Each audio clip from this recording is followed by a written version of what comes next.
আসসালামু আলাইকুম। আজকে শিখাবো cube root of decimal number, দশমিক সংখ্যার ঘনমূল। তো প্রথমে দেখি এখানে দেখবো যে কত সংখ্যা আছে। এখানে আছে 27। 27 এর ঘনমূল হচ্ছে 3। তাহলে এখানে আগে 3 বসাবো। এখন দেখবো দশমিকের পরে কয়টি সংখ্যা আছে। দশমিকের পরে 1 2 3 4 5 6, তাহলে 6 ডিভাইড ইন্টু 3 দিই, তাহলে 2। দুইটার পূর্বে আমি দশমিক বসাবো, তাহলে 1 2 এখানে দশমিক বসাবো। উত্তর লেখার সময় এটাই আমার অ্যান্সার। কারণ এটা খেয়াল করি, এখানে 125, তো 5 এর ঘন হচ্ছে 125, তাহলে কি করবে এখানে 5 বসাবো। এখন দেখবো দশমিকের পরে কয়টি সংখ্যা আছে। 1 2 3 4 5 6, 6 ডিভাইডেড 3, আবারও 2। তাহলে কি করব, দুইটার পূর্বে আমি দশমিক বসাবো, তাহলে 1 2 এখানে অ্যান্সার লেখার সময়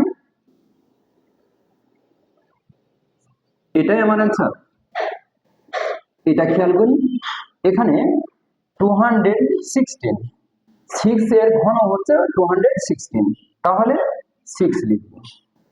এখন দেখবো দশমিকের পরে কয়টি সংখ্যা আছে। দশমিকের পরে 1 2 3 4 5 6 7 8 9, 9 ডিভাইডেড 3, তাহলে 3।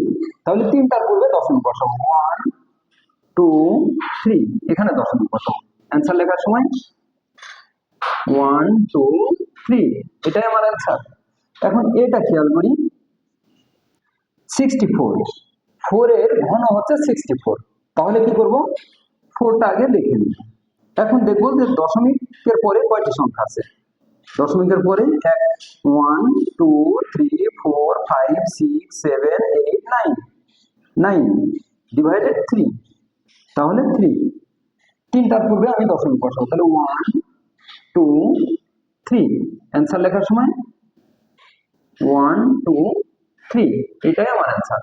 তাহলে আমরা বুঝতে পারছি যে ঘনমূল কিভাবে নির্ণয় করা লাগে। ঘনমূল নির্ণয় করা লাগে দশমিকের পরে সংখ্যাগুলো গণনা করা লাগে, গণনা করে আমার কি 3 দিয়ে ভাগ করা লাগে। 3 দিয়ে ভাগ করার পর দেখবো যে কত সংখ্যা আসে, তত সংখ্যা পূর্বে আমি দশমিক বসাবো। তাহলে এভাবে অন্যগুলো আমরা চেষ্টা করবো। ইনশাআল্লাহ সবাই ভালো।